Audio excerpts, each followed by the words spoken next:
अस्सलाम वालेकुम।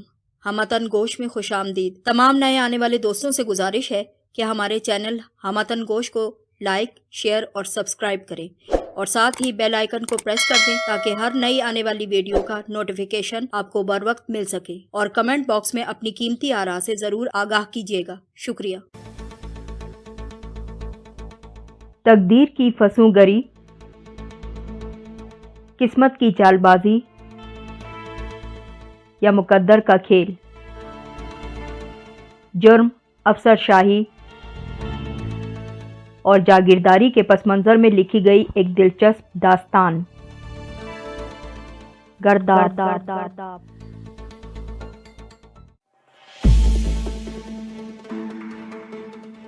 गर्दाब किस्त नंबर 5। मुझे मास्टर आफ्ताब कहते हैं। खद्दर के कुर्ते और कदरे बोसीदा नीली जीन्स में मलबूस वो शख्स शहरियार के तसव्वुर से काफ़ी मुख्तलिफ नज़र आता था। मास्टर आफ्ताब के नाम के साथ उसने किसी उम्र रसीदा शख्स का तसव्वुर बांध रखा था, लेकिन सामने मौजूद शख्स ना सिर्फ जवान था बल्कि अपने अंदाज से साफ पहचाना जाता था कि वो किसी देहात या गांव का बाशिंदा बिल्कुल नहीं, बल्कि उसकी परवरिश किसी शहरी माहौल में हुई थी। तशरीफ़ रखिए। शहरियार ने एक नज़र जायज़े के बाद उसे सामने कुर्सी पर बैठने का इशारा किया। मैं आज एक पब्लिशर से मिलने के लिए लाहौर रवाना हो रहा था। पैगाम मिला कि नए एसी साहब मुझसे मिलना चाहते हैं। मैंने सोचा कि जाने से पहले आपसे मुलाकात करता चला जाऊं। मास्टर आफ्ताब ने कुर्सी पर बैठते हुए गुफ्तगू का सिलसिला शुरू किया। किस सिलसिले में बात करनी है आपको पब्लिशर से? शहरियार, जो मास्टर आफ्ताब को देखकर चौंक सा गया था, उसकी मज़ीद गुफ्तगू सुनकर तजस्सुस में मुब्तला हुआ। मेरे लिखे गए कॉलम्स को किताबी शक्ल में शाया करने में दिलचस्पी रखते हैं मौसूफ। बस इसी सिलसिले में हमारी मीटिंग थी। शहरियार ने देखा कि ये बात बताते हुए मास्टर आफ्ताब की जहानत से पुर आँखों में कुछ शर्मीलापन छलकने लगा। शायद वो उन लोगों में से था जो अपनी ज़ात की खुसूसियात दूसरों के सामने बयान करने में झिझक महसूस करते थे। अच्छा, तो आप कॉलम निगार हैं। कभी इत्तफाक नहीं हुआ आपका कोई कॉलम पढ़ने का? हालांकि मैं मुख्तलिफ अखबारात का बड़ी बाकायदगी से मुताला करता हूँ। शहरियार ने मास्टर आफ्ताब को जिस मौजू पर गुफ्तगू करने के लिए बुलवाया था वो इस वक्त बहुत ज़्यादा हटकर गुफ्तगू थी। मैं ए मंशा के नाम से लिखता हूँ। शायद ये नाम कभी आपकी नज़र से गुजरा भी हो। OIC ए मंशा यानी आफ्ताब अहमद मंशा। आपके कॉलम्स तो मैं अक्सर पढ़ता हूँ और मुझे बहुत ज़्यादा पसंद भी आते हैं, क्योंकि आप किसी पार्टी या ग्रुप के हस्बे मंशा लिखने के बजाय अपने हस्बे मंशा लिखते हैं। मुझे बहुत खुशी महसूस हो रही है कि मैं एक हक गो आदमी से मुलाकात कर रहा हूँ। शहरियार ने खुशी का इजहार करते हुए मास्टर आफ्ताब से बतौर ख़ास एक बार फिर हाथ मिलाना चाहा। बस सर, अल्लाह का करम है कि उसने मुझे हक पर डटे रहने की तौफीक अता फरमाई, वरना मेरी क्या औकात थी। मास्टर आफ्ताब के लहजे में आजी ही आजी नज़र आती थी। ये तो वाकई दुरुस्त है कि अल्लाह ही अपने बंदों से काम लेता है, लेकिन आप बताएं कि आप पीर आबाद में क्या करते हैं? इतने बड़े अखबार में लिखने वाले शख्स को यहाँ आने की क्या ज़रूरत पेश आई, और एक प्राइमरी स्कूल में टीचिंग करते हुए? बात कुछ समझ में नहीं आती मेरी। ये भी एक लंबी दास्तान है। असल में पढ़ना, पढ़ाना और लिखना मुझे अपने वालिद की तरफ से विरसे में मिला। वो लाहौर के एक कॉलेज में लेक्चरार थे, साथ ही मुख्तलिफ अखबारात के लिए भी लिखते थे। उनको देखकर मुझे भी लिखने का शौक़ पैदा हुआ। ज़माने तालिब-इल्मी में मैंने लिखने का आगाज़ यूनिवर्सिटी मैगज़ीन से किया और फिर कुछ डाइजेस्ट वगैरह में लिखने लगा। मास्टर्स मुकम्मल करने के बाद मुझे शौक़ हुआ कि तालीम के मैदान में कुछ करूं। मैंने एक ऐसे अशाती इदारे को ज्वाइन किया जो निसाबी कुतुब पब्लिश किया करते थे। मैंने उस इदारे के लिए कई किताबें तरतीब दी। मेरे आइडियाज़ को काफ़ी पसंद भी किया गया। सैलरी भी बहुत अच्छी मुकर्रर हुई, लेकिन फिर एक पॉइंट पर आकर हमारा इख्तलाफ हुआ। मेरा मौक़िफ़ था कि इदारे को अपनी किताबों पर राइटर्स के नाम भी देने चाहिए, मगर वो लोग सिर्फ अपने इदारे की तशहीर चाहते थे। असल मेहनत करने वालों का कहीं कोई नामो निशान ना था। बस फिर मैंने ये देखकर उन्हें छोड़ दिया। पब्लिशिंग कंपनी के मालिक का ख्याल ये था कि मैं जवानी के जोश में एक जज्बाती फ़ैसला कर रहा हूँ, और जब दाल रोटी के हुसूल के लिए ज़माने की ठोकरें खाऊंगा ना, तो खुद ही पलटकर उन तक वापस आ जाऊंगा। मेरे नज़दीक मेरा उसूली मौक़िफ़ ये था कि मैं ये काम हरगिज़ नहीं करूँगा। वो उनके नज़दीक अना का मसला था। बहरहाल वहाँ से जॉब छोड़ने के बाद मुझ पर नई राहें खुली। अपने साथ होने वाले इस पहले इस्तेहसाल ने मुझे उकसाया कि माशरती मसाइल पर कुछ लिखूं, और बस फिर मैं लिखता ही चला गया। जहाँ जहाँ जिस किसी के साथ हक तलफी और इस्तेहसाल होते देख लिया, अपने कलम के ज़रिए उसकी निशानदही करता चला गया। अल्लाह का करम है कि उसने इज़्ज़त भी दी और शोहरत भी। पैसे के पीछे भागने वालों में मैं कभी रहा ही नहीं, इसीलिए जितना पैसा मिलता है वो बहुत है। मगर इस किस्से में पीर आबाद आने का तो कहीं जिक्र ही नहीं। मास्टर आफ्ताब की बयान करदा तफसीलात सुनने के बाद शहरियार ने अपना सवाल दोबारा दोहराया। इस किस्से की तरफ भी मैं आता हूँ। असल में मेरा एक क्लास फेलो था, बड़ा ज़हीन और मेहनती लड़का था। मास्टर्स के बाद उसने CSS का इम्तहान पास किया। कोई मिडिल क्लास फैमिली से ताल्लुक़ रखने वाला शख्स पोजीशन के साथ इम्तहान क्लियर कर ले तो उसकी जहानत पर शक करने की कोई गुंजाइश बाकी नहीं रहती। ये 100 किलोमीटर की ऐसी दौड़ होती है जिसमें आप जैसा बैकग्राउंड रखने वाले लोग पहले ही 60-70 किलोमीटर आगे खड़े होते हैं। अपने ऐसे ही हरीफों को पीछे छोड़कर आगे निकल जाना और रेस जीत लेना आसान काम नहीं हुआ करता। मेरे दोस्त ने ये कारनामा अंजाम दे दिया। सिले में वो ब्यूरोक्रेसी का हिस्सा बना दिया गया। इब्तिदा में उसमें बड़ा जोश था। यहाँ इस इलाके में पोस्टिंग उसकी हुई तो मालूम हुआ पीर आबाद में चंद साल पहले एक स्कूल हुआ करता था जो अब ख़त्म कर दिया गया था। मेरे दोस्त को शौक़ हुआ कि गांव के बच्चों की तालीम का इंतज़ाम किया जाए, लेकिन कोई शख्स यहाँ आकर काम करने पर राज़ी नहीं होता था। मेरे दोस्त ने एक दिन मेरे सामने ज़िक्र किया। मेरे अंदर का टीचर इस तमाम ज़िक्र को सुनकर जाग उठा और मैं अपने बोरिए बिस्तर समेत पीर आबाद में आकर आबाद हुआ। अब सूरत हाल ये है कि मैं नामसाद हालात के बावजूद जमा बैठा हूँ। अलबत्ता मेरे दोस्त की 6 माह के अंदर ही अंदर किसी दूर दराज इलाके में पोस्टिंग करवा दी गई। सुना है कि अब वो सुधर गया है और हुक्मरान तबके से गैर ज़रूरी पंगे लेने की गलती कभी नहीं किया करता। ज़रूरत भी क्या है ऐसे लोगों से पंगे लेने की जहाँ काम निकल नहीं सकता। उस बेचारे ने इतनी मेहनत करके CSS का इम्तहान इसीलिए पास किया था कि अपने और अपने घर के हालात बदल लेगा। अगर हुक्मरानों की नाराज़गी की वजह से उसकी बदलियां होती रहती तो उसका ये ख्वाब तो अधूरा रह जाता। अब उम्मीद ये है कि वो अपने मकासद के हुसूल में कामयाब हो जाएगा। साहिबे इख्तियार और इक़्तिदार भी खुश रहेंगे। हर तरफ बेकार की चपकलिश और झगड़ों के बजाय अमन व अमान और बाहमी ताउन की फ़िज़ा कायम रहेगी। इस सब के बीच में अगर आवाम बेचारे पिसते हैं तो पिसते रहें, वो तो आदी ही है ये सब कुछ सहने के। वो हमेशा से पिसते रहे हैं और पिसते रहेंगे। मास्टर आफ्ताब बात अगरचे लंबी करता था मगर शहरियार को इस तमाम गुफ्तगू में कुछ लुत्फ़ आने लगा था। बहुत खूब, बहुत खूब, आप काफ़ी दिलचस्प आदमी मालूम होते हैं। मुझे खुशी है कि मैंने आपकी दरख्वास्त मंजूर करने का फ़ैसला पहले ही कर लिया था। इंशाअल्लाह जल्द इस पर अमल दरामद भी शुरू हो जाएगा, लेकिन मैं चाहता हूँ कि जल्दबाजी के बजाय हिकमत अमली से काम लिया जाए।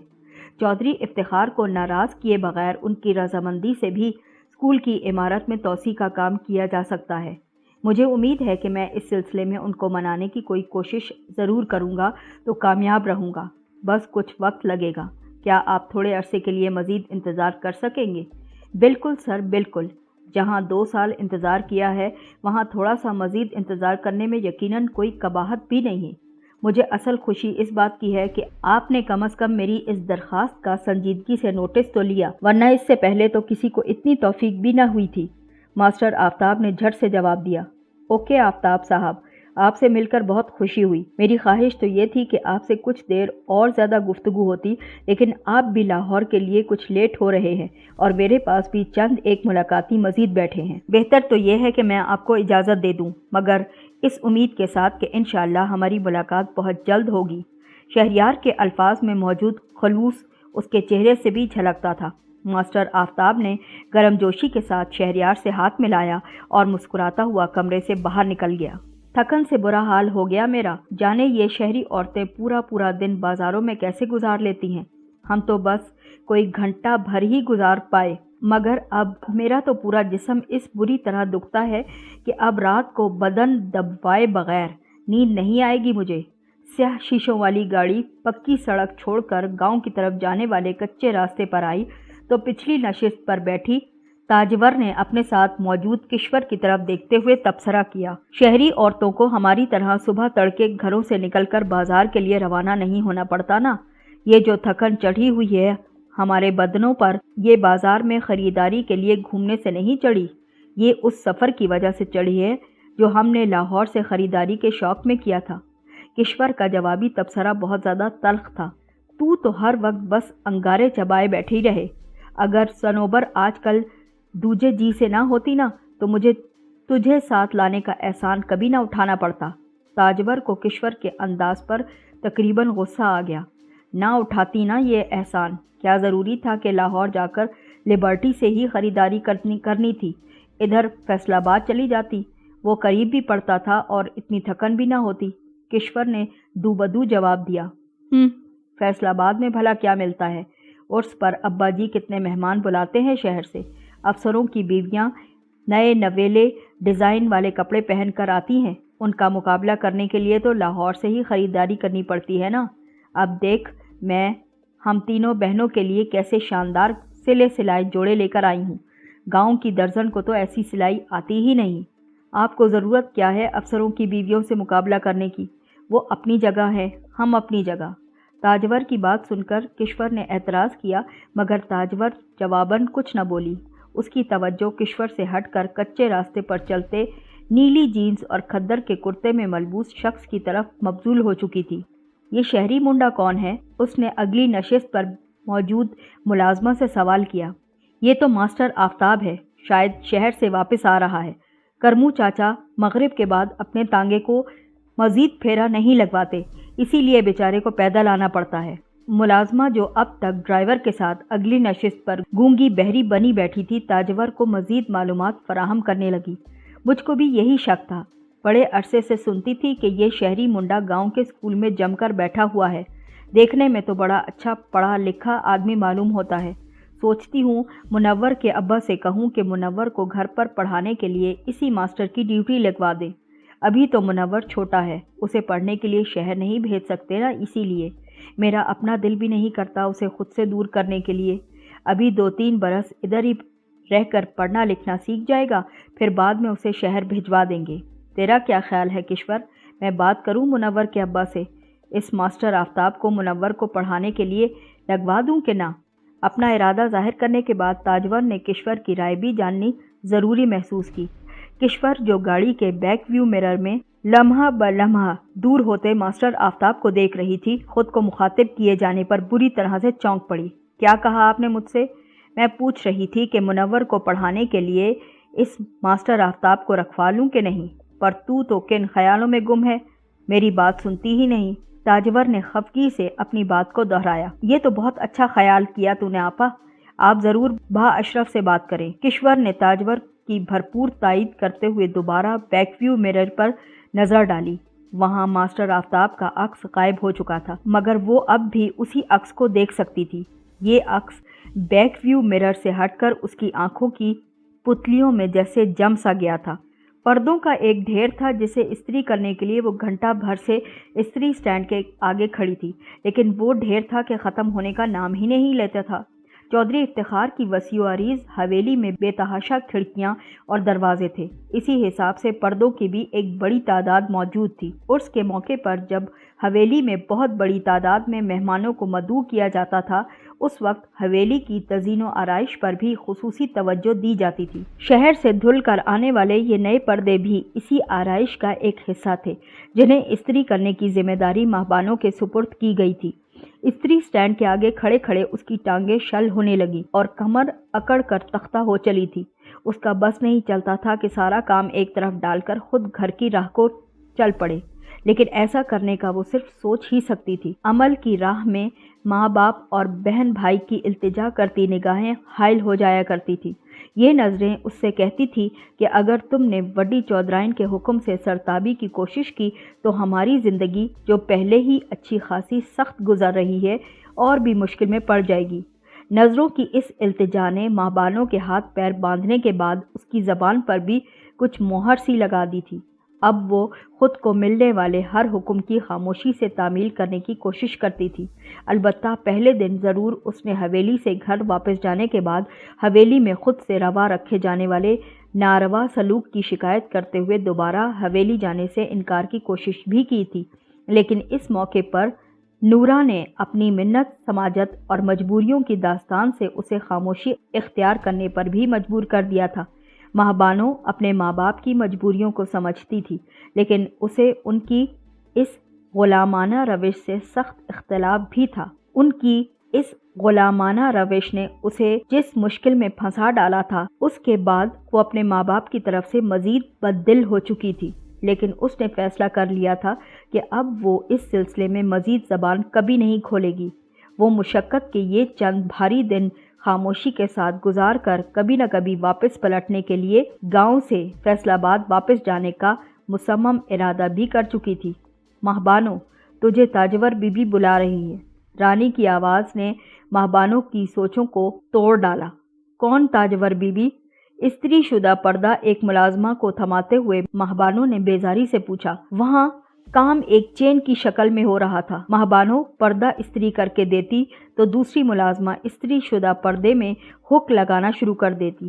ہک لگانے کے بعد پردے کو اس مقام پر پہنچا دیا جاتا جہاں اسے لگایا جانا تھا۔ اس کام کے لیے لمبے لمبے قد کی ایک چھریرے بدن والی ملازمہ کو ذمہ داری سونپی گئی تھی۔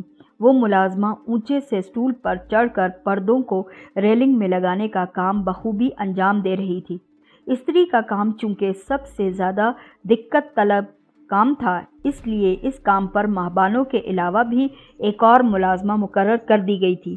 اس ملازمہ نے ایک دوسرا استری سٹینڈ سنبھال رکھا تھا۔ حویلی میں بجلی کی سپلائی بڑے زبردست طریقے سے ہوتی تھی۔ دراصل بجلی کا اصل استعمال ہوتا ہی حویلی میں تھا۔ گاؤں کے زیادہ تر گھروں میں تو 60 وولٹ کے 2-3 ٹمٹماتے بلب روشن ہوتے تھے اور اس کے علاوہ ایک آدھ پنکھے کے سوا بجلی کا کوئی کام نہ تھا۔ وہ بیچارے اپنی محدود آمدنی میں اس سے زیادہ بجلی خرچ کر کے اس کے بل کی ادائیگی کے متحمل بھی نہیں ہو سکتے تھے، اس لیے اسی پر اکتفا کیے بیٹھے تھے۔ شاید چودھری افتخار اس بات کو اچھی طرح سے سمجھتا تھا، اسی لیے اس نے اپنے گاؤں میں اس سہولت کے فراہم کیے جانے پر کوئی روڑے اٹکانے کی کوشش بھی نہ کی تھی، کیونکہ بہرحال اس سہولت کا اصل فائدہ تو اسی کو پہنچنا تھا نا۔ چودھری صاحب کی سب سے بڑی دھی تیری اماں نے انہیں بتایا ہے کہ تجھے بڑی اچھی ڈیزائن والی مہندی لگانی آتی ہے۔ تاجور بی بی نے یہ بات سنی تو تجھے بلانے کے لیے بھجوا دیا۔ وہ کل ہی شہر سے کون مہندی لے کر آئی ہیں۔ تو جلدی کر استری کے کام کو چھوڑ، اس کام پر بی بی نے مجھ سے نچھی کو لگانے کا کہہ دیا ہے۔ تو چل کر بی بی کی بات سن لے، جلدی کر۔ رانی کا لایا ہوا پیام ماں بانو کے لیے نجات بن کر آیا تھا۔ وہ جھٹ استری سٹینڈ سے ہٹی اور رانی کے ساتھ چل پڑی۔ چودھری صاحب کی کتنی اولادیں ہیں رانی؟ رانی کے ساتھ چلتے ہوئے ماں بانو نے اس سے پوچھا۔ اسے تجسس تھا کہ 3 شادیاں کرنے والا چودھری افتخار اولادیں کتنی رکھتا ہوگا۔ کل 5 بچے ہیں چودھری صاحب کے۔ وڈی چودھرائن سے 1 بیٹا اور 1 بیٹی، منجلی سے 2 بیٹیاں ہیں اور چھوٹی سے صرف 1 بیٹا، رانی نے بتایا۔ مگر میں نے تو یہاں صرف ایک کشور بی بی کے سوا کسی کو دیکھا ہی نہیں، باقی سارے لوگ کہاں ہوتے ہیں؟ ماں بانو نے تعجب سے سوال کیا۔ وہ اور رانی بات مکمل کرنے کے لیے ایک ستون کے پاس جا کر کھڑی ہوئیں۔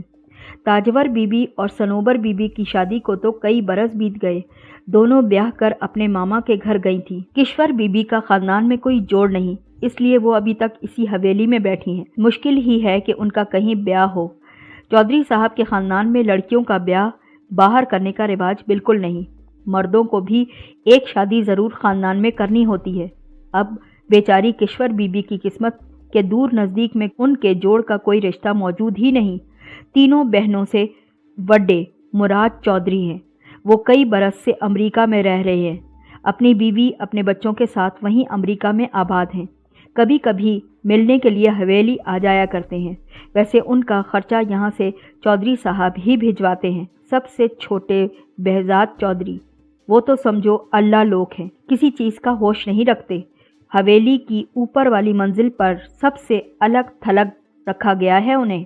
ان کے خادم اور ملازمائیں بالکل الگ ہیں۔ ان کی ماں सबसे छोटी चौधराइन इस्मत बीबी को चौधरी साहब शहर से ब्याह कर लाए थे। सुना है ये ब्याह उनकी मर्जी के बगैर किया था उनके घर वालों ने। वो लोग चौधरी साहब की दौलत और ताकत के रोब में आ गए थे। इस्मत बीबी बेचारी शहर की पढ़ी लिखी खूबसूरत खातून थी।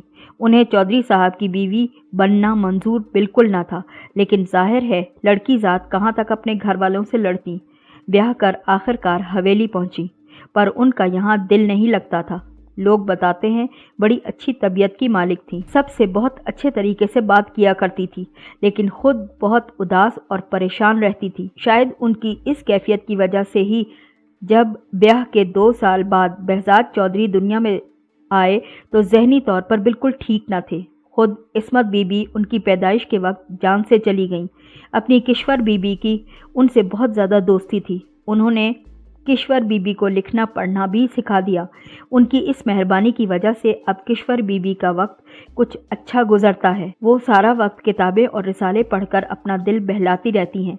कभी कभार ऊपर जाकर बहजाद चौधरी का हाल भी देख लेती हैं। किश्वर बीबी का ही दम है कि मुलाजमाएं बहजाद चौधरी का बहुत ज़्यादा ख्याल रखती हैं, वरना और तो हवेली में किसी को उनका ख्याल ही नहीं।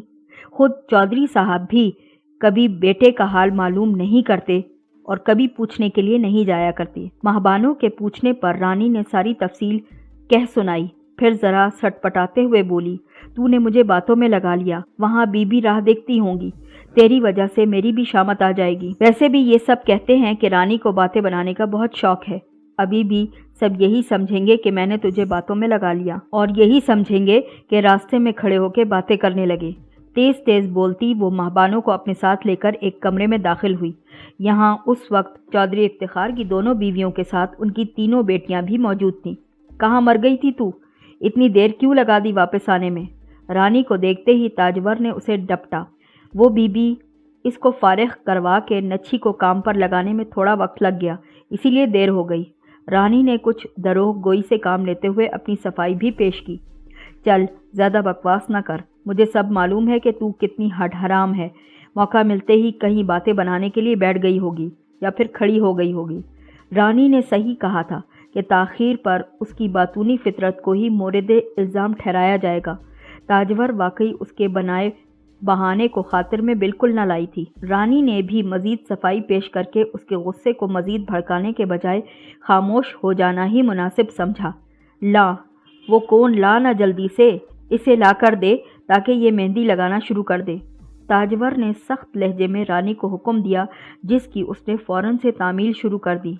महबानों उसके हाथ से कोन थाम कर ताजवर की हथेली पर नक्शो निगार बनाने लगी। दूसरी तरफ रानी ने भी एक बड़े कटोरे में भिगोई हुई मेहंदी बड़ी चौधराइन के तलवों पर लगानी शुरू कर दी।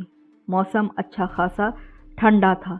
तलवों पर लगी मेहंदी की ठंडक का तसव्वुर करके महबानों को फुरेरी सी आ गई, लेकिन बड़ी चौधराइन मज़े से गावतकिए से कमर लगाए नीम दराज थी। उनका दायां हाथ मुसलसल अपने पहलू पर रखी खुश्क मेवों की भरी हुई प्लेट से उसके मुंह तक का सफ़र तय कर रहा था। शायद ये उन मेवाजात की ताकत और गर्मी थी जिसने बड़ी चौधराइन को इतना जानदार बना दिया था कि इस सर्दी के मौसम का कुछ असर ही नहीं हो पाता था। दिल ही दिल में ये सब कुछ सोचती महबानों बड़ी जांफिशानी से ताजवर के हाथों पर मेहंदी के गुलबूटे बनाती चली जा रही थी। ताजवर के हाथ पैरों पर मेहंदी लगाकर फारिग हुई तो सनोबर का नंबर था। तख्लीक के मराहिल से गुजरने के बायस सनोबर का जिस्म अच्छा खासा बेढब हो रहा था। वो अपनी हालत की वजह से खूब पैर पसार कर लेटी हुई थी। उसकी इस आराम तलबी का ख्याल रखते हुए उसके पैरों पर मेहंदी का डिज़ाइन सफाई के साथ लगाना महबानों के लिए अच्छा खासा दुश्वार गुजार मरहला साबित हो रहा था। सनोबर खुद को ज़रा भी तकलीफ़ में मुब्तला करने या हिलने जुलने के मूड में नज़र नहीं आती थी, लेकिन फरमाइश उसकी यही थी कि डिज़ाइन बहुत उम्दगी और सफाई से बनाया जाए। महबानों बमुश्किल इस मरहले से गुजरी तो आगे ताजवर और सनोबर की बेटियां मेहंदी लगवाने की मुंतज़िर बैठी थी। बज़ाहिर आराम से बैठे बैठे किया जाने वाला ये काम इतना आसान भी ना था जितना देखने में महसूस होता था। पूरी तवज्जो और अर्क-रेज़ी से इस काम को निमटाती महबानों की आंखें दुखने लगी। अलबत्ता रानी कभी की दोनों चौधरानियों ताजवर और सनोबर के तलवों पर मेहंदी का लेप करके फारिग हो चुकी थी। उसे बड़ी चौधराइन ने किसी और काम का बताकर कमरे से बाहर निकाल दिया था। अब दोनों सौतने और उनकी बेटियां आने वाली मुतवक्को मेहमान खवातीन के कपड़ों और जेवरात वगैरह के बारे में तबादले ख्याल शुरू कर चुकी थी। महबानों को उनकी गुफ्तगू से अंदाज़ा हुआ कि वो तमाम खवातीन अपने रिश्तेदार खवातीन और दीगर मेहमानों से जेवर और कपड़ों के मुकाबले में सबकत ले जाने के लिए भरपूर तैयारी करके बैठी हुई थी, लेकिन फिर भी तशवीश का शिकार थी। ताजवर और सनोबर भी मैके की आज़ादी का फ़ायदा उठाकर दिल खोलकर अपनी मामी की, जो कि उनकी सास भी थीं, बुराइयां करने और मजाक उड़ाने में मसरूफ़ अमल थीं। अलबत्ता अफसरान की बीवियों की तरफ से भी वो कुछ ज़्यादा फ़िक्रमंदी का शिकार थीं कि कहीं उनके आला ज़ौक़ के सामने वो खुद मान न पड़ जाएं। कमरे में मौजूद वाहिद हस्ती जो खामोशी से एक कुर्सी पर बैठी किसी रिसाले की वर्क गर्दानी करती हुई इस सारे मामलात से लाताल्लुक़ नज़र आती थी, वो चौधरी इफ्तिखार की सबसे छोटी बेटी किश्वर थी। किश्वर, देख कितना सोना डिज़ाइन बनाया है नूरा की बेटी ने, तू भी इससे अपने हाथों पर मेहंदी लगवा ले। सनोबर ने अपने मेहंदी लगे हाथ किश्वर को दिखाते हुए उसे तरगीब देना चाही। आप ही लगवाएं आपा, मुझे कोई ऐसा अरमान ही नहीं। किश्वर ने पल के पल में सनोबर के हाथों की तरफ देखा और फिर नजरें वापस रिसाले पर जमाकर रुखाई से जवाब दिया। कम उम्र और नातजर्बाकार महबानों ने महसूस किया कि मुझे अरमान नहीं कहने वाली किश्वर की निगाह जब सनोबर के मेहंदी लगे हाथ पर पड़ी तो इन आंखों में बड़ी तपिश थी और इस तपिश के पीछे अरमान ही अरमान करवटें ले रहे थे, लेकिन उसने अपने इन तमाम अरमानों पर बंद बांध रखा था। महबानों को यकदम ही रानी की थोड़ी देर पहले बताई गई बात याद आई कि किश्वर बीबी के लिए ख़ानदान में कोई जोड़ ही नहीं, इसलिए मुश्किल ही है कि उनका ब्याह हो सके। हवेली वालों के हाकिमाना और जालिमाना रवैये की वजह से अच्छी खासी बददिल महबानों भी अपनी हसास तबीयत की वजह से किश्वर का दुख महसूस किए बिना बिल्कुल ना रह सकी। वो खुद अभी सिर्फ 17 साल की एक लड़की थी। फ़िलहाल उसकी ज़िंदगी में भी कोई ना आया था, लेकिन किसी आने वाले की राह तो दिल ने चुपके चुपके देख ली थी ना, या फिर देखना शुरू कर दी थी। फिर वो कैसे मान सकती थी कि भरपूर जवान किश्वर बीबी के दिल में कोई अरमान मौजूद ना होगा। अरमान तो हर दिल में हुआ करते हैं, चाहे वो दिल किसी गरीब किसान या मज़ारे की बेटी का हो या फिर चौधरी इफ्तिखार की बेटी के सीने में धड़कता दिल हो। बस कुछ तल्ख और कड़वी हकीकतें ऐसी हुआ करती हैं जो इन तमाम अरमानों, ख्वाबों और ख्वाहिशों को पनपने नहीं दिया करती। किश्वर के साथ भी शायद यही मामला था।